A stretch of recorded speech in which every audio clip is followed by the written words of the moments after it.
रामायण में जब रावण के प्राण जाने के लिए निकलने के लिए तैयारी थी, तो राम जी ने कहा जाओ लक्ष्मण, रावण पे बहुत सारी विद्या है, उससे ज्ञान लो, उसका बहुत अनुभव है, ये 3 खंड का राज्य उसी ने जीता है, हमने तो इसको जीत करके राज्य ले लिया, उससे जाकर के अनुभव मांगो, उससे ज्ञान लो। और लक्ष्मण गए, जाकर के हाथ जोड़ करके कहने लगे हे दशानन, आपने अपने जीवन में इतना संघर्ष किया और इतना कुछ प्राप्त किया, लेकिन आपके कर्मों के कारण आपकी ये दशा है। मैंने आपके प्रति जो भी भाव है उसकी क्षमा मांगता हूँ। मेरे भ्राता, मेरे भाई ने आपके लिए ऐसा कहा है कि आपके पास बहुत ज्ञान है, आपके पास बहुत सारी विद्याएं हैं, उनमें से कुछ ज्ञान मुझे देने की कृपा कीजिए। रावण ने ज्ञान नहीं दिया। लक्ष्मण क्रोधित हो गए, कहने लगे अहंकारी, अभी भी ज्ञान नहीं दिया, मरते समय भी रस्सी जल गई, बल नहीं गया। राम के पास गए, राम ने कहा क्या हुआ, क्या ज्ञान मिला? कहने लगे कोई ज्ञान नहीं मिला, वो अहंकारी है, उसने कुछ नहीं दिया। राम ने कहा चलो कोई बात नहीं, चलते हैं, वहां पर जाकर के देखना हूं। राम ने जाकर के हाथ जोड़ के कहा रावण, हे दशानन, हमें कोई ज्ञान दीजिए, आपका अंतिम समय है, हमें अपने पुत्र समझ करके कुछ दे दीजिए ज्ञान में। तो रावण ने उसे बहुत सारी शिक्षा दी राम को। तो लक्ष्मण कहने लगे तुम अभी भी भेदभाव करते हो, मुझे तो कुछ भी नहीं दिया। तो रावण ने कहा लक्ष्मण, तुम पैरों पे खड़े होते तो मैं तुम्हें भी कुछ देता, लेकिन सर पे खड़े होके कुछ नहीं मिलता।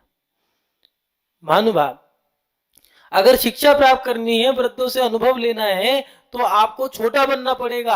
आज घर के युवा, घर के बच्चे, घर की महिलाएं, घर की बहुएं वृद्धों को चाहती हैं कि हम उनके सर पे बैठ जाएं। युवा चाहते हैं कि हम करें कुछ ना, लेकिन हमें गद्दी मिल जाए, हम अध्यक्ष मिल जाए, बस युवा मंडल का अध्यक्ष बन करके हम सीधा समाज के पंच बन जाए। ऐसा नहीं हो सकता। घर के अंदर शादी करके आए हो, बस हमें बाप की गद्दी मिल जाए, नहीं हो सकता है। वृद्धों का सम्मान करोगे, जब उनकी ठोकर खाओगे, लात खाओगे, डांट खाओगे, थपेड़े खाओगे, तब जाकर के बहुत कुछ मिलेगा। लेकिन आप सोचो कि हमें कुछ करना कुछ ना पड़े, मिल जाए सब कुछ, ऐसे कुछ नहीं मिल सकता।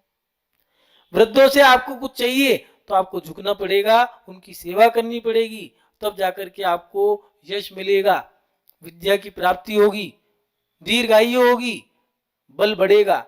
सेवा करने से आचार्य उमा स्वामी जी ने तत्वार सूत्र में दिया वैयावत्ती, यही वैयावत्ती, इसी को ही सेवा माना है। मात्र बुजुर्गों की सेवा करने से शरीर हष्ट पुष्ट हो सकता है। आज लोगों ने सेवा बंद कर दी, और सेवा बंद करने का परिणाम ये निकला कि आज प्रत्येक घर के अंदर बीमारियां हैं।